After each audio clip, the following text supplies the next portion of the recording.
Cuando hablamos del 5 de julio, no hablamos de una fecha cualquiera. Hablamos del nacimiento de la República y hablamos del día en que un pueblo decidió dejar de ser colonia para convertirse en dueño de su propio destino. Por eso, la primera pregunta que debemos hacernos hoy es muy sencilla. ¿Qué significa celebrar la independencia cuando la independencia se ha perdido? Duro, pero hay que hacerlo. Nuestra respuesta es muy clara: no se puede celebrar lo que no se tiene.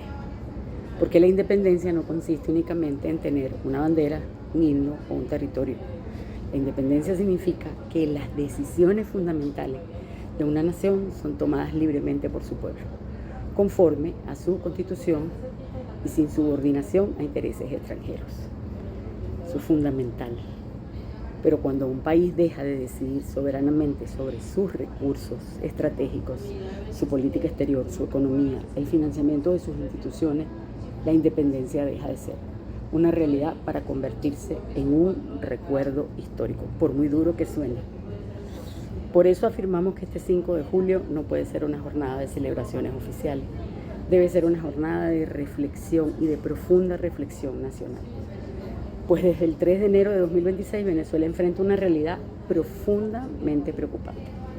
El país ha quedado sometido a un esquema de tutela externa que condiciona decisiones esenciales para el futuro nacional, y esa realidad plantea un debate ineludible sobre el alcance efectivo de nuestra soberanía y sobre la capacidad de las instituciones venezolanas para actuar con plena autonomía.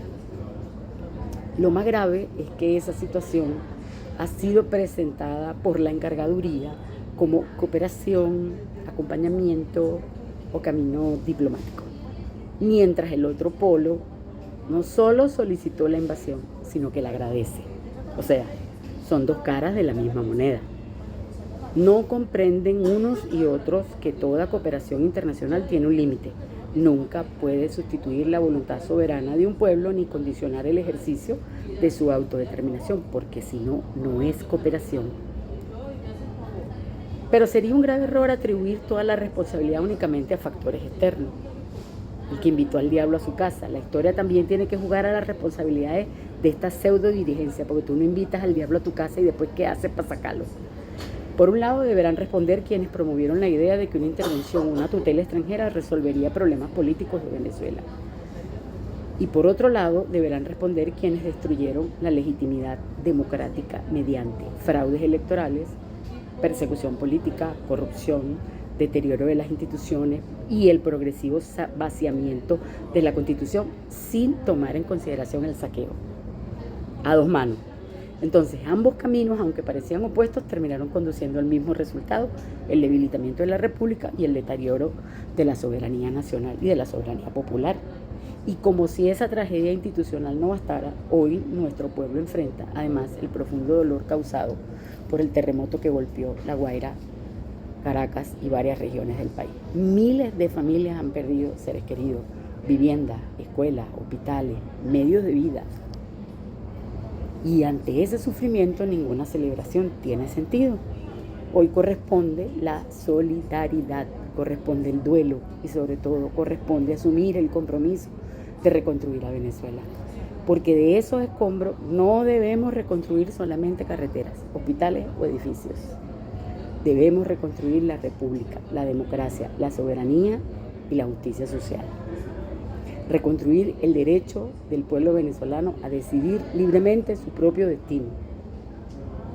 Esa reconstrucción exige además al menos 4 grandes tareas nacionales, y en eso coincido con mis compañeros de comunes.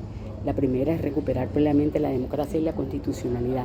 No existe soberanía popular sin soberanía política. No puede hablarse de democracia cuando las instituciones dejan de responder exclusivamente a la voluntad popular y cuando los mecanismos destinados a restablecer la legitimidad institucional son sustituidos por soluciones políticas ajenas al texto constitucional. Ahí está la famosa sentencia que interpretó la ausencia forzosa.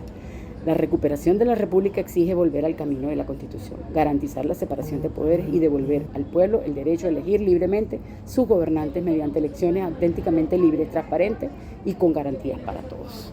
para todos. La segunda tarea consiste en recuperar los derechos sociales. La crisis venezolana no es solamente una crisis institucional, es también una profunda crisis humana.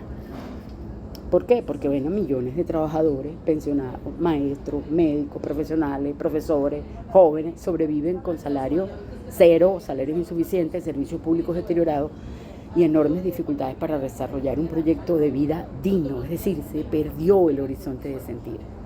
Lo más preocupante es que, pese a sus diferencias políticas, ambos polos coinciden en un mismo modelo económico que termina subordinando los derechos sociales a los intereses del mercado solamente. Por eso la recuperación democrática también debe significar la recuperación del trabajo digno, de la seguridad social, de la educación pública, de la salud, de la igualdad de oportunidades. La tercera tarea consiste en construir una amplia fuerza democrática, popular, soberana y nacionalista. Venezuela es diversa. Existen distintas corrientes políticas, distintas tradiciones ideológicas y diferentes visiones sobre el futuro del país. Entonces, hay momentos en que la historia, en los cuales las diferencias deben ceder ante los intereses superiores de la nación. Este es uno de ellos. Pues la defensa de la independencia, de la Constitución y la democracia constituyen precisamente uno de esos momentos y de la soberanía. La República solamente podrá reconstruirse si somos capaces de construir acuerdos mínimos alrededor del interés nacional. O lo hacemos juntos o no va a poder ser. La cuarta tarea, quizás la más importante, consiste en recuperar plenamente la soberanía nacional. Esa es la más dura de todas. La reconstrucción del país nunca puede convertirse en un mecanismo para consolidar presencias militares extranjeras permanentes ni profundizar controles externos sobre nuestros recursos estratégicos. De ningún tipo. Toda ayuda internacional es bienvenida cuando respeta la autodeterminación de los pueblos. Pero la solidaridad jamás puede convertirse en subordinación. He allí nuestra advertencia. La cooperación nunca puede transformarse en tutela. Y ningún interés extranjero puede sustituir la voluntad soberana del pueblo venezolano. Eso tenemos que tenerlo claro. Por eso debemos defender nuevamente el principio que inspiró a nuestros libertadores. Venezuela pertenece exclusivamente a los venezolanos. Quiero terminar con una reflexión. Hace 215 años, nuestros libertadores comprendieron que la independencia no era un regalo, no, era una conquista. Y comprendieron también que debía defenderse todos los días. Hoy esa responsabilidad vuelve a estar frente a nosotros. No se trata simplemente de cambiar un gobierno, ni de sustituir una élite por otra. Se trata de reconstruir la República sobre 4 pilares inseparables, como son la independencia, la democracia, la soberanía y la justicia social. Ese debe ser el verdadero homenaje a quienes proclamaron nuestra independencia. Ese debe ser el verdadero homenaje. Salud.